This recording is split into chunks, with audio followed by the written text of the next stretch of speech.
Contou que estava assistindo televisão quando o acidente aconteceu. Na hora eu cheguei na janela, eu vi só o MOV descendo, arrastando a traseira do outro ônibus que estava estacionado na rua e de repente indo para o lado da minha casa. Aí eu falei, meu Deus, vai entrar para dentro da minha casa. Foi que onde a árvore que fica em frente à minha casa parou o ônibus. Dona Maria mora do outro lado da rua, no condomínio que também foi atingido. Muito, mas muito assustador. A primeira impressão é que o prédio estava caindo. Os moradores reclamam da grande quantidade de ônibus que ficam estacionados na rua. Segundo eles, isso acontece desde que o MOV foi implantado, há aproximadamente 3 meses. O problema é que quando o pátio da garagem fica lotado, as ruas do bairro Floramar viram um enorme estacionamento. Segundo os moradores, há dias em que cerca de 50 ônibus ficam parados, ocupando os 2 lados das ruas. Situação que incomoda quem mora aqui. Incomoda, porque a gente tem filho que chega à noite aqui da escola e os ônibus atrapalham, né? Pode ter um bandido atrás. Voltando de madrugada, nós já vimos pessoas escondidas atrás, pessoas usando drogas, tudo atrás desses ônibus. Nós estamos aqui na porta da garagem da empresa de transporte. Vamos tentar falar com algum responsável para saber por que as ruas aqui do bairro estão sendo usadas como estacionamento. Quem que é o responsável aqui pelo estacionamento? Pediu para aguardar aqui? Tá ok. É da rotina, quando a garagem está cheia, vocês param aqui nas ruas ao redor? Olha, eu não posso te falar porque eu não sei, eu trabalho durante o dia. Meu horário é só até as 15 horas, então à noite eu não sei como é que funciona aqui. Durante o dia isso não acontece? Não, durante o dia não. Incomodados com o descaso da empresa de estacionamento, os moradores disseram que a situação já foi até motivo de reunião para pedir providências. Perdemos total liberdade mesmo aqui na nossa rua. Teve que acontecer isso para ver se alguém toma alguma atitude. A BH Trans informou que, de acordo com o regulamento do transporte coletivo de Belo Horizonte, os procedimentos de manutenção e abastecimento dos veículos devem ser feitos dentro da garagem e a companhia informou que vai fazer uma vistoria no local para ver se há alguma irregularidade. Carros de uma locadora de Belo Horizonte viraram alvos de ladrões e os clientes também. Em menos de uma semana, 3 foram tomados de assalto. No último caso, flagrado por uma câmera de segurança, os bandidos estavam numa moto que pifou e teve de ser empurrada por um deles na fuga. Veja as imagens. Rapidamente chegaram e me abordaram. Mandaram que eu saísse fora do carro e imediatamente o segundo motoqueiro tirou o capacete na hora e chegou. Eu estava dentro do carro ainda, chegou palpando, ver se eu estava armado. Na hora falaram para mim, sai do carro e não reage. A ação dos bandidos foi rápida, durou menos de 20 segundos. O motorista do carro foi surpreendido pelos 2 homens. Um dos bandidos desceu da moto com a arma em punho. O outro tirou o capacete para dirigir o carro. Nesta outra imagem, é possível ver um dos criminosos arrancando com o veículo. O comparsa ficou com a moto, mas ela não deu partida. O assaltante então fugiu empurrando a motocicleta rua abaixo. Infelizmente, né, quem tem visto aí, né, é agredido daquele jeito, igual foi, a audácia dele, e até agora não tem notícia nenhuma por onde anda esse carro. O assalto aconteceu no final do mês passado no bairro Planalto, mas só agora as imagens foram divulgadas. O carro roubado é semelhante a este aqui e era alugado. O que chamou a atenção é que a locadora de veículos teve 3 automóveis roubados do mesmo modelo em uma única semana. Veículo 1.6 completo, 4 portas, prata. Acho que é um carro muito visado, né? E por se tratar também de um carro muito caro. Então parece, digamos assim, que isso até é encomendado, né? O pessoal está escolhendo os carros para roubar. Nós fizemos ocorrência, chamamos a polícia, mas como sempre, não dá em nada, né? A gente fica no prejuízo, como se diz, está à mercê dos bandidos mesmo. Técnicos da SUDECAP começaram a vistoriar os viadutos da Avenida Pedro I, em Belo Horizonte, onde um elevado desabou há 13 dias. A Defesa Civil vai ficar por conta da verificação de danos a imóveis vizinhos dele. O trabalho é essencial para que a via, que permanece interditada para o tráfego de veículos, possa ser liberada. A observação é minuciosa e consegue mostrar alterações milimétricas. Os técnicos estão analisando pontos estratégicos da pista e também dos pilares do viaduto. O equipamento emite um laser e com as informações captadas por ele, os engenheiros conseguem saber se houve deslocamento ou desnível da estrutura. O trabalho é feito uma vez por dia pela SUDECAP, Superintendência de Desenvolvimento da capital. Começou na última sexta-feira e deve durar um mês. Tudo é acompanhado de perto pela Defesa Civil. Há uma intranquilidade grande na população em relação aos outros viadutos da Avenida Pedro I. Daí a necessidade de comprovar tecnicamente, através de instrumentos, que os outros viadutos não está acontecendo nenhum problema com ele, coisa que a inspeção visual já detectou que não está havendo. Por enquanto já não foi detectado nenhum problema durante essa medição? Não, até agora não. Mesmo assim, quem passa por cima ou debaixo dos viadutos não está nada tranquilo. Dá medo. Não tem confiança mais em nada. A gente fica meio cético, né? Fica com um pouco de medo. Tinha que ter feito essa vistoria antes. Agora, o que vai adiantar depois das mortes que já causou? Morrendo de medo, muita insegurança. Vamos ver o que vai acontecer. Além do que já está sendo feito pela SUDECAP, a Prefeitura informou que vai contratar uma consultoria independente para vistoriar os 5 viadutos da Avenida Pedro I. A equipe vai ser composta por arquitetos, engenheiros e topógrafos. Tudo vai ser acompanhado pela Defesa Civil e durante esse trabalho não vai haver interdição do trânsito. Já o trecho onde o viaduto caiu continua interditado. A Defesa Civil não informou uma data, só diz que a pista vai ser liberada nos próximos dias. A demolição do que restou da estrutura e o escoramento da alça norte ainda estão sendo feitos. Esta semana deve começar uma vistoria nos 132 apartamentos próximos ao viaduto. Alguns alegam que houve algumas fissuras, algumas trincas nos apartamentos. E isso justamente para isso que serve a vistoria cautelar. A empresa já tem uma vistoria cautelar anterior à obra, comparando com a próxima vistoria, ela vai poder identificar se houve ou não algum agravamento ou surgimento de algum dano. Foi condenado a 30 anos de prisão o garçom que participou dos crimes da quadrilha da Degola. O bando extorquiu dinheiro de 2 empresários que depois foram mortos em abril de 2010 no bairro Sion, zona sul da capital. Foram 7 horas e meia de julgamento. Adrian Grigorceia foi condenado por 2 homicídios qualificados e formação de quadrilha. A pena é de 30 anos de reclusão em regime fechado. Quanto aos crimes de extorsão e ocultação de cadáver, o estrangeiro foi absolvido. Para o promotor de justiça, uma decisão justa do Conselho de Sentença, já que, segundo a acusação, Adrian foi o mentor dos crimes. Aquele que não praticou a ação de execução, mas que foi a figura talvez mais importante de toda a trama criminosa, porque ele, o acusado de hoje, é que levou o Raider para ser apresentado, entre aspas, ao Frederico Flores.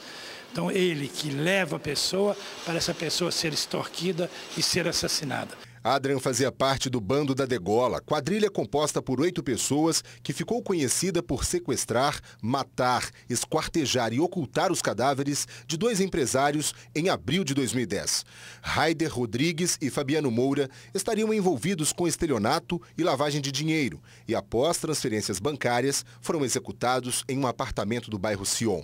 Os corpos das vítimas foram descobertos carbonizados em uma estrada de terra em Nova Lima, dias depois. As cabeças e as pontas dos dedos nunca foram encontradas. Além do julgamento do ex-militar André Bartolomeu ter sido desmembrado para janeiro do ano que vem, a pedido da defesa do réu, ainda faltam ser julgados o pastor Sidney Benjamin, a médica Gabriela Ferreira e o advogado Luiz Astolfo, todos integrantes da quadrilha da Degola. A nossa preocupação é de ver uma decisão justa. E hoje, mais uma vez, pela 4ª vez, porque é o 4º que nós trabalhamos no julgamento da Degola, é a 4ª condenação. 4ª condenação justa. E em Vespasiano entrou no 2º dia o julgamento dos 6 policiais militares que participaram há 10 anos de um cerco a bandidos em que 2 inocentes foram confundidos e baleados, sendo que uma mulher morreu. O júri começou nessa segunda, mas foi interrompido por volta de 9 da noite, retomado nessa manhã. Hoje, 3 testemunhas foram ouvidas, 2 de defesa e 1 de acusação. Os 6 PMs que puderam esperar esses 10 anos pelo julgamento em liberdade respondem por tentativa de homicídio de Ana Paula Nápoles Silva, de 27 anos. Ela morreu, mas como a autoria dos disparos não foi definida, eles não puderam ser acusados de homicídio, segundo os advogados. Em fevereiro de 2004, cerca de 15 militares militares participaram da ação para tentar prender bandidos em fuga na MG10 em Vespasiano. Eles montaram uma barreira com carros de pessoas que passavam pela estrada, entre elas um engenheiro e Ana Paula, que acabaram confundidos com os criminosos e baleados pelos policiais. Ele sobreviveu, mas ela não. Os PMs podem pegar de 6 a 20 anos de prisão se condenados e ainda deverão ser julgados pelo crime contra o engenheiro, que foi desmembrado deste processo. Exclusivo, agentes do sistema prisional denunciam a falta de segurança do prédio para onde foi transferida a central de escoltas depois que o arsenal foi roubado da antiga em Ribeirão das Neves. Os servidores dizem que detentos da penitenciária José Maria Alquimim, que fica logo ao lado, acompanham toda a movimentação deles e do armamento guardado na central.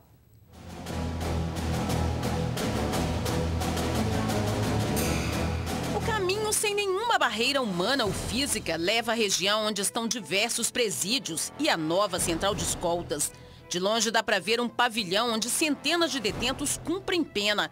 Ao lado está a central de escoltas de presos, que de nova tem apenas a localização.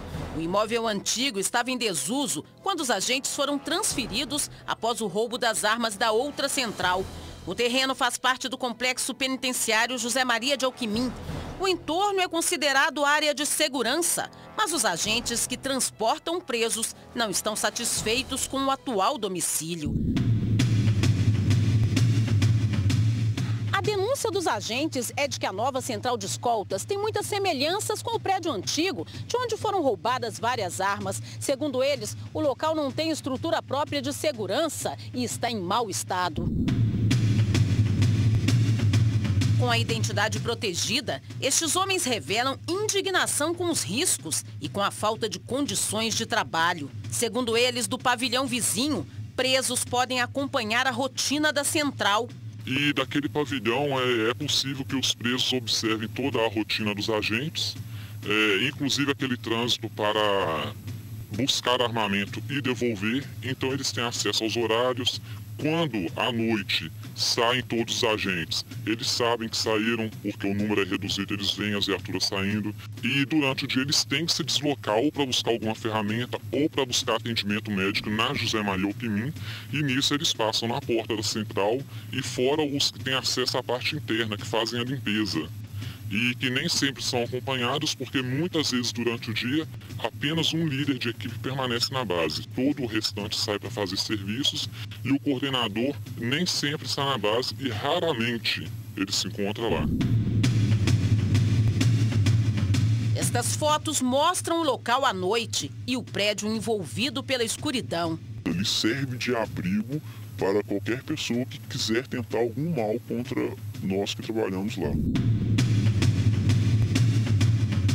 Nas entradas das viaturas existe um buraco de 1,5 metro que na época de chuva essas viaturas podem cair lá, aí os agentes vão ter que pagar o conserto.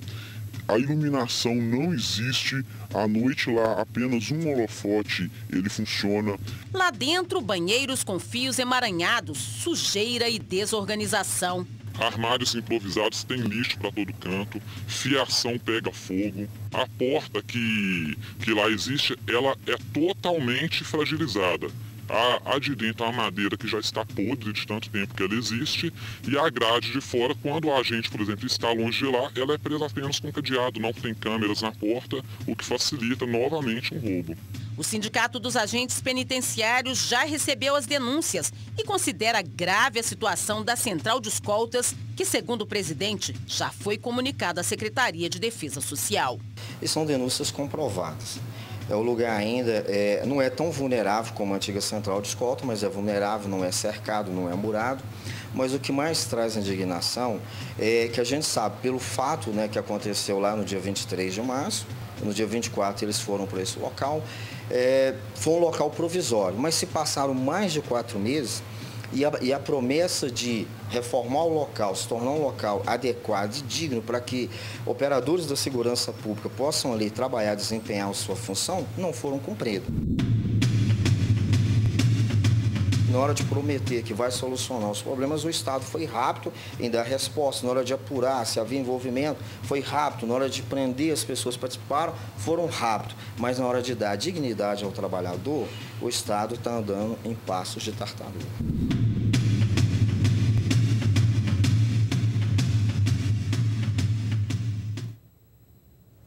Amanhã você vai saber o que disse a Secretaria Estadual de Defesa Social sobre essas novas denúncias. Uma quadrilha assaltou uma loja de roupas em Contagem, mas bateu o carro na fuga e acabou presa. A polícia encontrou os R$10 mil em mercadorias roubadas na casa de um dos bandidos. Segundo os militares, 2 dos ladrões já tinham sido presos por eles e um outro foi condenado por assalto no começo do mês, mas estava recorrendo em liberdade.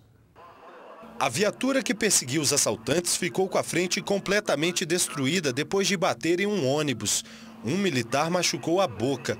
A polícia estava atrás deste carro preto. O veículo foi interceptado ainda em Contagem. Era esta menor quem dirigia o carro de luxo. Durante as buscas no veículo, localizamos a arma de fogo, um revólver calibre 38. Iniciamos então as diligências, já que ela nos informou que essa arma pertencia ao namorado dela e que eles estariam no bairro Palmeiras, que é região de Ibirité. Na casa de um dos suspeitos, os policiais conseguiram recuperar todo o material roubado. São roupas, tênis e bonés avaliados em R$10 mil. O dono, ainda assustado, disse que foi surpreendido pelos bandidos quando se preparava para fechar a loja. Eles entraram, baixaram a porta, os 3. Falaram que não era para me mostrar a arma, falou que não era para me fazer gracinha nenhuma. Começaram a encher a sacola de lixo que eles mesmos tinham levado. A polícia conseguiu prender os 4 assaltantes. Kenner Kleber Silva Souza era o dono do carro e da arma. Ele já tem passagens por assalto. Precisa, nós roubamos, se precisar, nós trabalhamos também. E aí você está trabalhando com o quê? Meu trabalho é servente por enquanto. Servente pedreiro? É. Mas servente pedreiro já consegue comprar um Eu já tinha carro, já tinha carro. Já tinha o carro? Já tinha carro. Já trabalhei fechado minha vida também. Também foram presos Kesley da Silva Santos, conhecido como MC Keké, Robert Silva Santos e Wesley Cristiano, que foi condenado por assalto no último dia 3 de julho, mas recebeu o benefício de recorrer em liberdade. 2 desses 4 autores de hoje, eu e a minha guarnição já realizamos a prisão deles e são reincidentes e presos aí pela mesma equipe. Inclusive, eu não sei se é coincidência ou não, mas o roubo praticado na mesma rua, Mantiqueira, no bairro Novo Riacho, alguns meses atrás. 4 mulheres morreram e um homem ficou ferido na explosão de uma fábrica de fogos de artifício em Santo Antônio do Monte, no centro-oeste do estado. O acidente foi nessa manhã. A aflição estava no rosto de quem pelo telefone tentava conseguir notícias. A todo momento, parentes dos mortos chegavam abalados. A explosão foi nesta fábrica de fogos em Santo Antônio do Monte. O barracão ficava ao lado deste pequeno cômodo e foi destruído. De longe, algumas pessoas registraram a coluna de fumaça.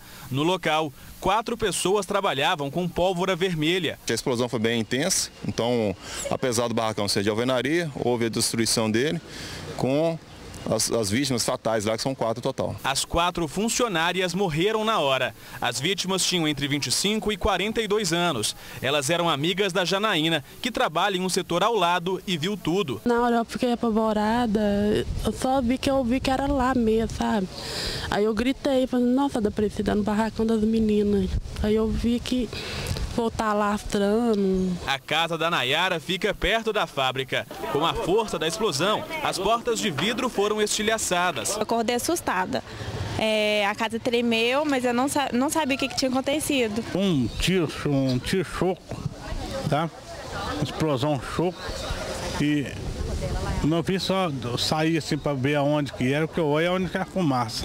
A imprensa não foi autorizada a entrar na fábrica e nenhum representante da empresa gravou entrevista. A Polícia Civil esteve no local e só o laudo da perícia vai ser capaz de apontar as causas exatas da explosão. Mas, segundo especialistas, nessa época do ano, com as temperaturas mais baixas e o tempo seco, os riscos ficam maiores. De acordo com funcionários, esse não foi o primeiro acidente registrado na empresa. E nem na cidade. Há anos a gente vem noticiando explosões, acidentes desse tipo, com mortos e feridos. É preciso dar um jeito na situação lá em Santo Antônio do Monte. O advogado José Arteiro, que atuou no caso do goleiro Bruno, volta hoje do Panamá com as cinzas da filha morta na capital do país em que ela morava há 5 anos. A família suspeita que o assassino da professora de artes marciais e estudante de psicologia Graziela Cavalcante, de 37 anos, seja o ex-namorado dela, um homem panamenho com quem nenhum parente chegou a ter contato.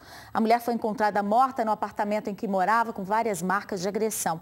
O corpo de Graziela foi cremado ontem na cidade do Panamá, na presença do pai, José Arteiro, e de uma irmã.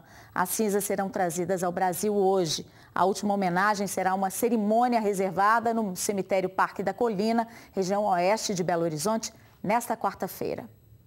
Um caminhão carregado de frangos congelados tombou no anel rodoviário de Belo Horizonte nessa manhã.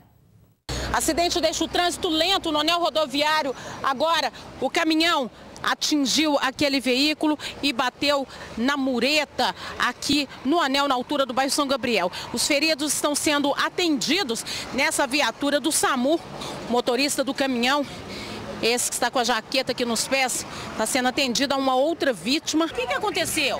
Fui fechado ali na pista, caí na vala, tentei sair, bati na mureta. Só fechou, só eu não vi mais nada, não. A batida foi muito forte. A gente pode ver que a parte da frente do veículo ficou bastante amassada. O motorista bateu a cabeça aí e olha só, o estrago no veículo. O caminhão está carregado com carga de frango congelado. No carro da Câmara Municipal de Governador Valadares estavam 4 pessoas, entre elas um vereador. Eles seguiam para Belo Horizonte. O pessoal do SAMU agora abordando aí os ocupantes do veículo, do carro preto da Câmara Municipal. Eles estão sendo atendidos também. A informação é que tiveram apenas ferimentos leves. Dos 4 que estavam no carro, apenas 2 teriam então tido ferimentos leves. O caminhão, ele atravessou, ele saiu lá da valeta e atravessou de uma vez. Não deu tempo de parar mais. Ainda bem que nós estávamos com uma velocidade abaixo daqui. Este outro carro também foi atingido. Ele seguia no sentido contrário da rodovia. Um bloco da mureta de proteção se quebrou no choque com o caminhão e ficou agarrado na frente da picape. Bento ia entregar mercadoria a um cliente. Por sorte, ele não teve nenhum ferimento. Graças a Deus, estava eu e meu amigo me ajudar a entregar a lavadora. Graças a Deus, estamos aí, né? O anel rodoviário continua um perigo todos os dias. E com motoristas de caminhão desrespeitando as regras de circulação por ali, eles não podem circular nunca pela pista da esquerda e a gente vê isso todo dia. Motoristas têm tido dificuldade de achar os acessos corretos para bairros da região da Pampulha ao passar pela estação nova do MOVE. De noite, então, o lugar é super escuro e a sinalização confusa e mal instalada. Tem placa amarrada com um barbante, apoiada com tijolos e que ainda indica o caminho errado. Quem segue para a barragem da Pampulha só tem iluminação de rua até o fim da Avenida Antônio Carlos. Dali para frente é um breu só. Pior ainda para quem não conhece a região e precisa passar de carro. Com a construção da estação do MOVE, o acesso aos bairros foi totalmente alterado. O trecho aqui é tão mal iluminado e mal sinalizado que o motorista que não conhece a região pode se perder ao passar por aqui à noite. Desse lado de cá é a pista que dá acesso à Avenida Pedro I. Já deste outro lado é o único acesso aos bairros Santa Amélia e Céu Azul. Mas por aqui, a única placa de sinalização existente é aquela ali, que não indica a entrada para os bairros, e sim pontos turísticos da região. E o que dizer da sinalização? Quando ela existe, é confusa. Essa aqui é a única placa que nós encontramos aqui, indicando a entrada para o bairro Céu Azul. Ainda assim, essa indicação está errada. Ela manda o motorista entrar para a pista da Avenida Pedro I. E olha o estado que essa placa foi colocada. Ela está amarrada com barbantes e escorada apenas por tijolos. A falta de iluminação até poderia ser resolvida. Afinal, os postes já estão instalados. Mas luz que é bom, nada. Só porque eu conheço o local que é bom, porque a sinalização é ruim mesmo. Se fora uma pessoa... Todo mundo erra, passa no lugar errado. É confuso. Mas a gente tem que aguentar, tem que esperar. Se vai melhorar, é o que eu quero, né? CEMIG e BH Trans, vamos dar um jeito lá nessa situação? Agora a gente vai ver como é que está o trânsito em Belo Horizonte, ao vivo, com a ajuda das câmeras da BH Trans. Nossa Senhora do Carmo com contorno na Savassi, trânsito congestionado nas pistas de descida do lado esquerdo e nessa aí central, né? O cruzamento de quem sai da trincheira da Rio Grande do Norte, ali com essa pista de ônibus. É complicado o trânsito por ali. Complexo da Lagoinha, não há retenções em nenhuma das alças e viadutos, o trânsito segue tranquilo. Contorno com Tereza Cristina, na altura do viaduto Carlos Prates, o trânsito é intenso, não há retenção.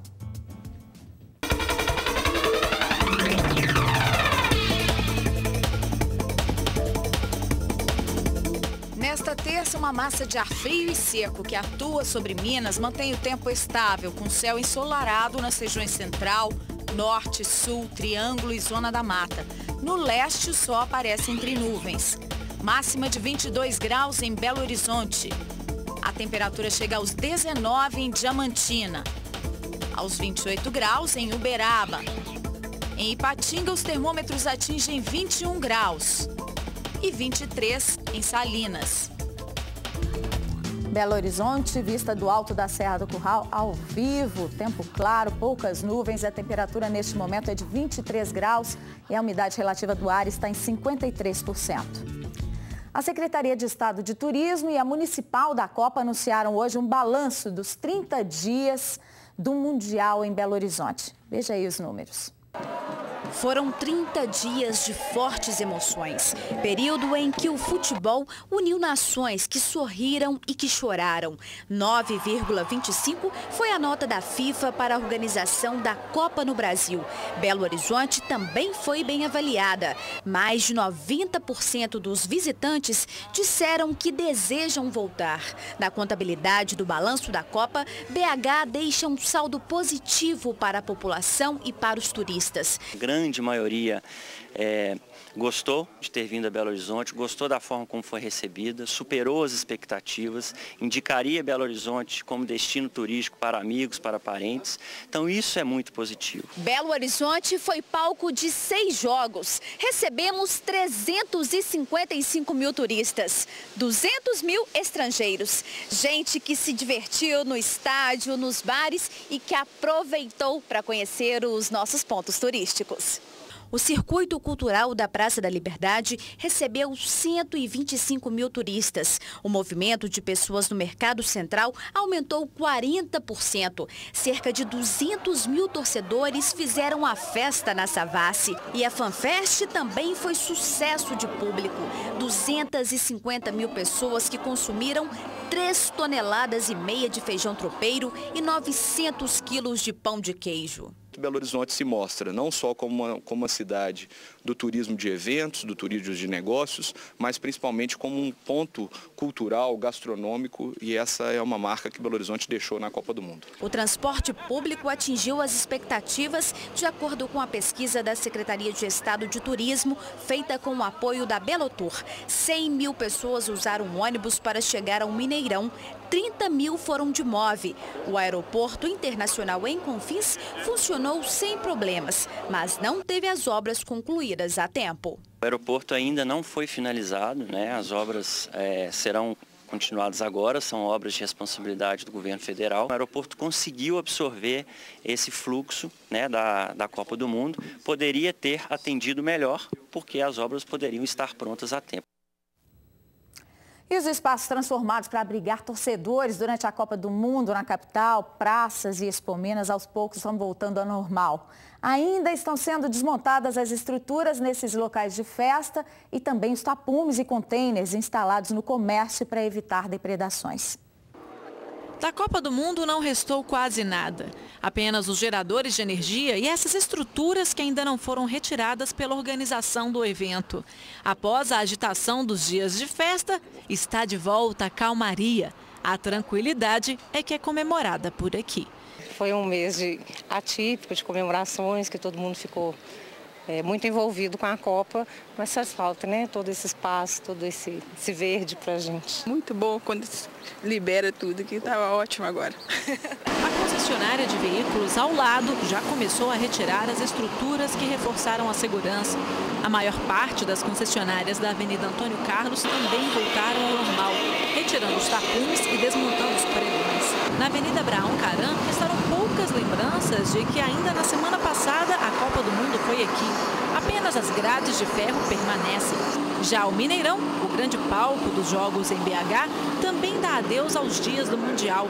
As últimas estruturas que permanecem estão sendo retiradas e levadas embora pelos caminhões. A estrutura da FanFest também está sendo desmontada. Muitos funcionários trabalham para liberar o Expo Minas até o próximo dia 20. Comércios e bancos que durante o Mundial se revestiram de tapumes começam a retirar as estruturas que reforçaram a segurança.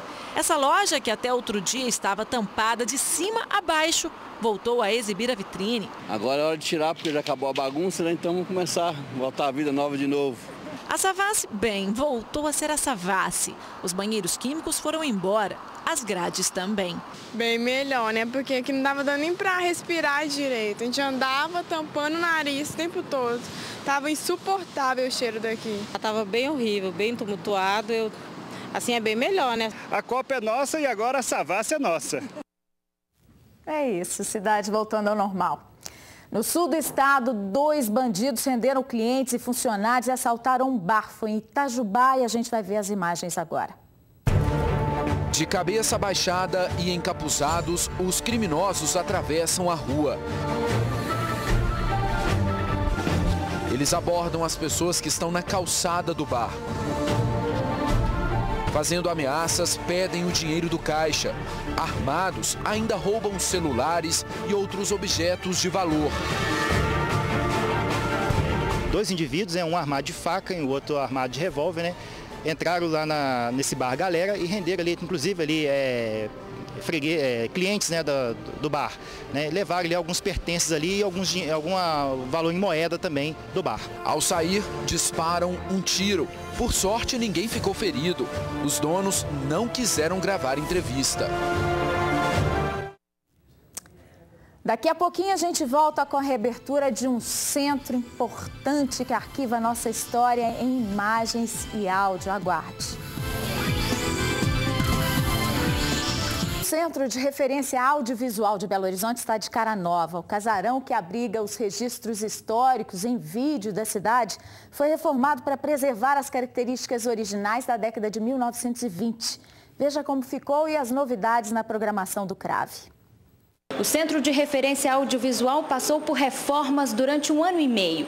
O casarão recebeu pinturas novas, foi todo restaurado e ganhou também algumas intervenções. Todo esse trabalho muito cuidadoso foi feito pensando em manter as características originais, né, Gilvan? Agora para receber o público novamente. Exatamente, isso é uma edificação da década de 20.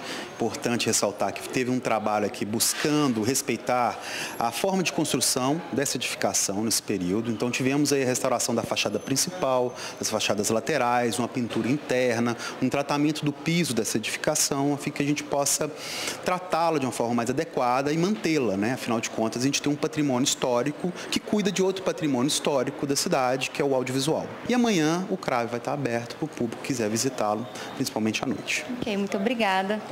Laura, é com você aí no estúdio. Obrigada, Débora. O CRAVE fica na Avenida Álvares Cabral, número 560, quase com Bias Fortes. Fique agora com TV Verdade, com Ricardo Carlini. Tem outras notícias logo mais à noite na nossa segunda edição, 6h50. Uma boa tarde para você.